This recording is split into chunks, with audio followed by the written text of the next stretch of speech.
ትግራይ ከየት ወዴት እያመራች ነው? እንደ በረሃ መንገደኛ ሰላሟን የተጠማችው የትግራይ ምድር እንደገና አሁንም ሌላ ውጥንቅጥ ውስጥ ተደፍቃለች። አንጃ ግራንጃ የበዛበት የትግራይ ነገር ከጊዜ ወደ ጊዜ ከድጦ ወደ ማጡ ሆኗል። ከያቅጣጫው የልብሱ ጫፍ የሚጎተትበት ገፈት ቀማሽ ምስኪኑ ህዝብ በአሁናዊ ውጥረት ሳቢያ ለከፍተኛ ስጋትና ጭንቀት ተዳርጓል። ትግራይ እንደምን ሰነበተች? ከሰሞኑ እየሆኑ ያሉ ነገሮችስ ምንድናቸው? ከፌደራል መንግስቱ ጋር የገባበት ፍትጊያ እንዳለ ሆኖ የሱዳኑን የእርስ በርስ ጦርነት የተቀላቀለው ህወሓት በራሱ ላይ ጅራፍ እየመዘዘ ነው። በርካታ ዓለም አቀፍ ተቋማትና የሰብአዊ መብት ተሟጋቾች ጉዳዩ ላይ እያወጧቸው ያሉ መረጃዎችና ትችቶች አይንና ጆሮን ስበዋል። ህወሓት ታዳጊና ወጣቶችን ጨምሮ በርካቶችን በግዳጅ እያፈሰ ወደ ጦር ግንባር እየሰደደ መሆኑን የሚገልጹ መረጃዎች እየወጡበት ነው። በሌላ በኩል በውጥንቅጡ መሃል የሚገኙት የትግራይ ተማሪዎችን ጉዳይ በተመለከተ የክልሉ ትምህርት ቢሮ ይፋዊ መግለጫን አውጥቷል። ሰላም ጤና ይስጥልን ውድ የግሎባል አዲስ ቤተሰቦች፣ በዛሬው ግሎባል አዲስ ትንታኔያችን ይህንን ጉዳይ በጥልቀት እንመለከተዋለን። ከመሸጋገሪያ በኋላ እንመለሳለን። እስከዛው ቻናሉን ሰብስክራይብ በማድረግ ቤተሰብ ሆነው ይጠብቁን።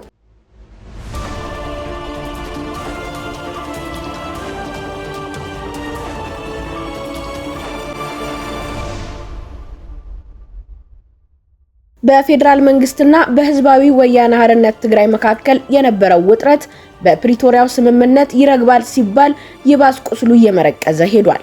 ህወሓት በፕሪቶሪያው ስምምነት መሰረት የተሰየመውን የትግራይ ክልል ጊዜያዊ አስተዳደር በማፍረስ በወንበሩ ላይ ራሱን ካስቀመጠ ጀምሮ ዳግም ትኩሳቱን ቀስቅሶታል። ከፌደራል መንግስቱ ጋር በሶስተኛው ወገን ሜዳ ሲኮማኮሙበት የነበረው የፕሪቶሪያ ስምምነት ኳስ ከሙከራዎች በስተቀር አንዳችም ግብ ሊቆጠርበት ሳይችል መዝለቁ ቀውሱን የተቀበረ ፈንጂ አድርጎታል።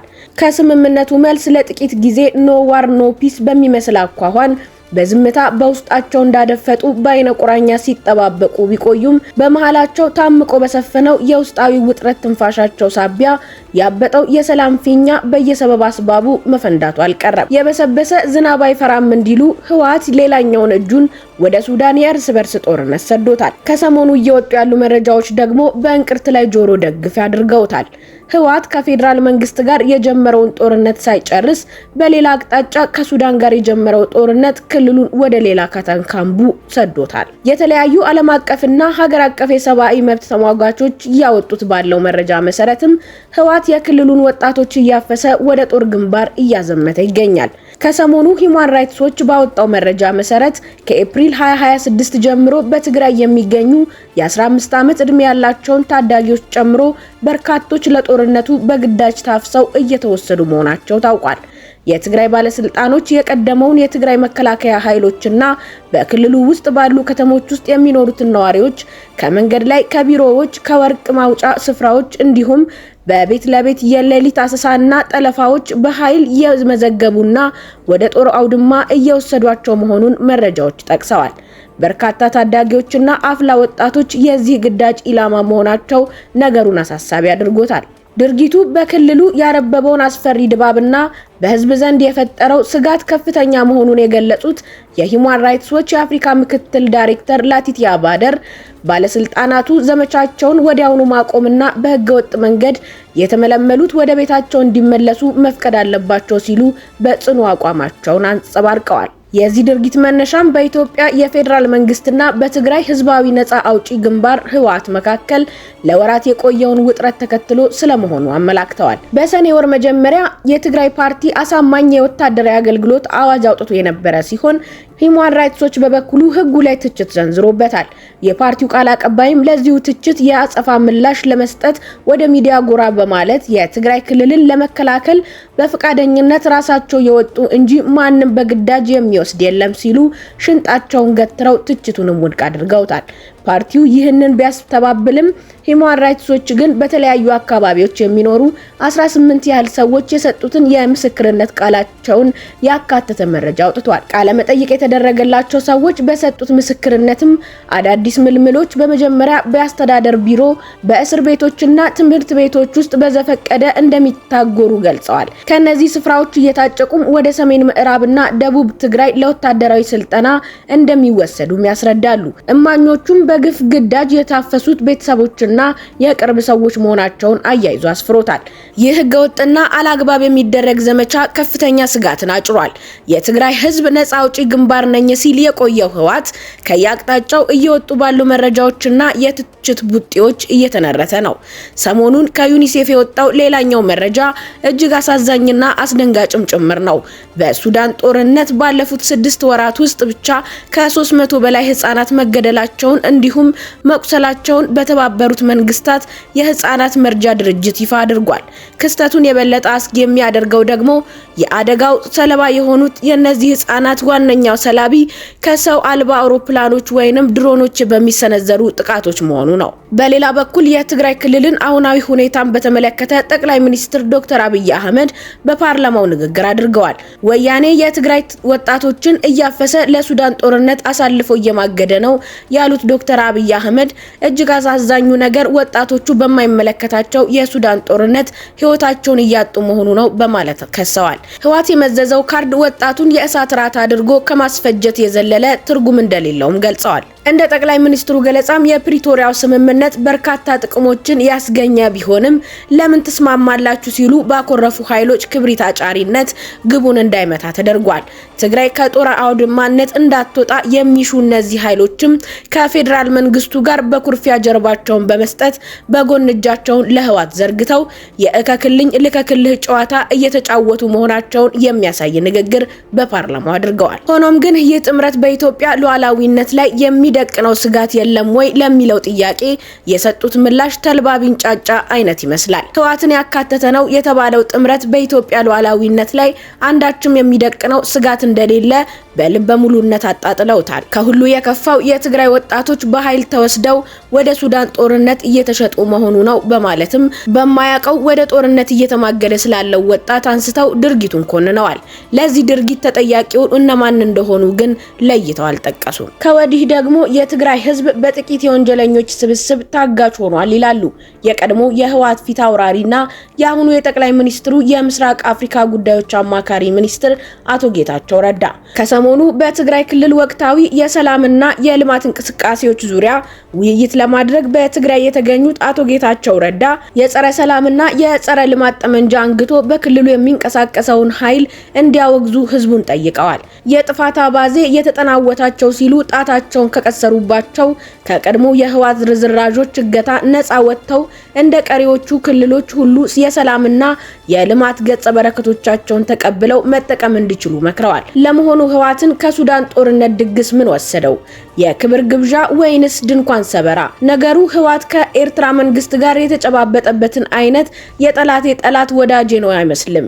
ይልቅስ ፈረንጆቹ ጊቭ ኤንድ ቴክ እንደሚሏት አይነት ሰጥቶ የመቀበል መርህ ይመስላል የገጠሙት። ህወሓትን ከወዲያ የጠራው ጉዳይም የሱዳን ሰራዊትና አርኤስኤፍ የተሰኘው የፈጥኖ ደራሽ ኃይል ናውረድ እንውረድ ተባብለው በጎርጎሮሳውያኑ ከሚያዚያ 2023 አንስቶ እያደረጉት ያለው ውጊያ ነው። በአሁኑ ወቅትም ጦርነቱ በኮርዶፋን በዳርፉርና በብሉ ናይል ግዛቶች ማዕከል አድርጎ እንደቀጠለ ነው። አሁን ላይ ደግሞ በሰሜን ኮርዶፋን የምትገኘው ስትራቴጂካዊና ወሳኝ የሆነችው አልኡበይድ ከተማ የሁለቱ ኃይሎች አይን አርፎባታል። የሱዳን ጦርም የራሱን ድል ለመቀዳጀት ሲል ህወሓትን በአጋዥነት እንደጋበዘውና ሱዳንም ለዚህ ክፍያ የሚሆን የገንዘብና የጦር መሳሪያ ድጋፍ ለህወሓት ለማቅረብ መስማማታቸውን መረጃዎች ያመላክታሉ።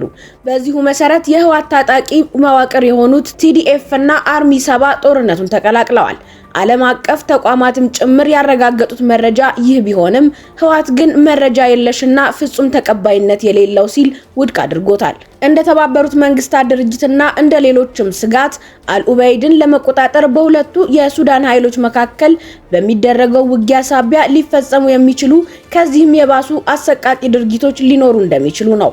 በተባበሩት መንግስታት ድርጅት የሚደገፈው የሰብአዊ መብቶች ምክር ቤት በጄኔቫ በተደረገው በ5 የአውሮፓ ሀገራት በአርኤስኤፍ እና በአጋሮቹ የቀረበውን በአልኡበይድ ከተማና በአካባቢዋ እየተሰነዘረና እየተባባሰ የመጣውን ጥቃት የሚያወግዝ እርምጃ የሰፈረበትን ሰነድ አጽድቋል። ከፌዴራል መንግስቱ ጋር በጀመረው ማብቂያ የለሽ ሽኩቻና ጦርነት ጉዞ ላይ ሆኖ ሳለ በአንድ እጅና በአንድ እግር ወደ ሱዳን መሳቡ በዚሁ የሚቀጥል ከሆነ ህወሓት በገዛ ፍቃዱ በራሱ ላይ የእሳት ዝናብ ማዝነቡ አይቀርም። ህወሓት በዚህ የሱዳን ጦርነት ወጭት ውስጥ እጁን የነከረው በንጹሃን ደም መሆኑን ነው እየወጡ ያሉ ዓለም አቀፍ መረጃዎች የሚያሳዩት። በዚህ ድርጊቱም ከኢትዮጵያ መንግስት ጋር ሲሰናዘር በዓለም አቀፍ መድረኮች አቤት ሲላቸውና ሲወነጅላቸው በነበሩ ጉዳዮች ሁሉ ወንጀለኛው ራሱ እንዲሆን እያደረጉትም ነው። በዓለም አቀፍ መድረክ የነበረውን ዲፕሎማሲያዊ ተቀባይነቱንም እያጣ ይገኛል። በዚህ ሁሉ ውል አልባ ፍጥጫ መሃል እየተጎዳ ያለው ማንም ሳይሆን ከምኑም የሌለው ምስኪኑ የትግራይ ህዝብ ነው።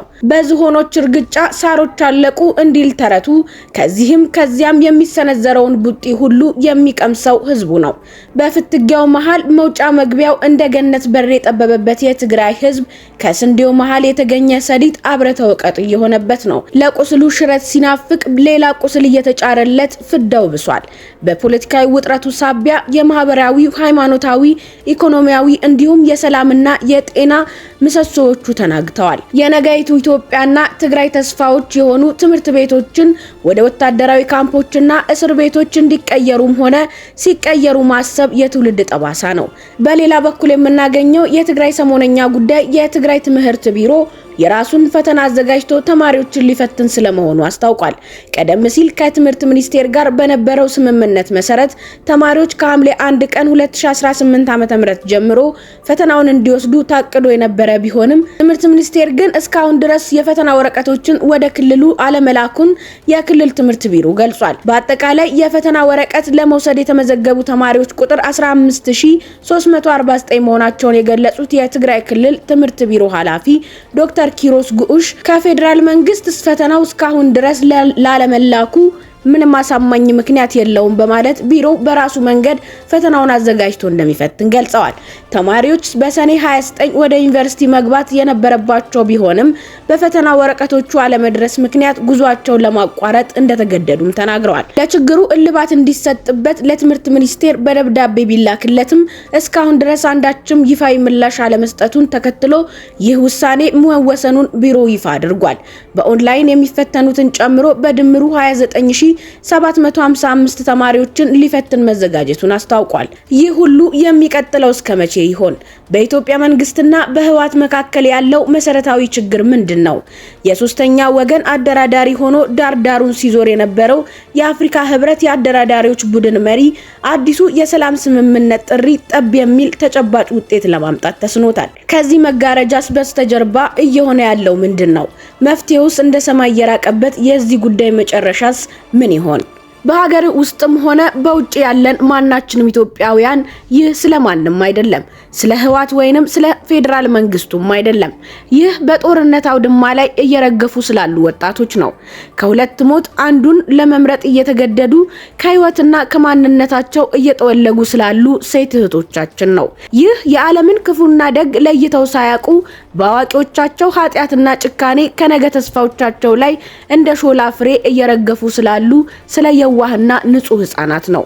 እንደ ጅረት ሲፈስ የነበረ እንባቸውን እንኳን እስከ እንጥፍጣፊው ደርቆ አሁን በሰለለ ጉልበታቸው ሁለት እጃቸውን ለሰማይና ለምድር ዘርግተው እየተማጸኑ ስላሉ የትግራይ እናቶች ነው።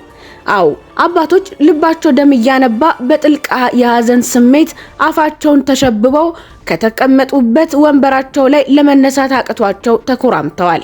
ይህ ስለነዚህ ወገኖቻችን፣ ስለ ትግራይ ህዝብ፣ ስለ ኢትዮጵያውያን፣ ስለ ደምና አጥንታችን ነው። የሰውነታችን ክፋይ ናቸውና ሲነኩ ሊሰማን፣ ሲታመሙ ሊያመን፣ ለነርሱ የሚወረወር ጦር እኛን እየወጋን ልንከላከልላቸው ይገባል። ውድ የቻናላችን ቤተሰቦች ለዛሬ ያዘጋጀንላችሁ የግሎባል አዲስ ትንታኔያችን ይህንን ይመስል ነበር። እናንተስ በዚህ ጉዳይ ላይ ያላችሁ አስተያየት ምንድነው?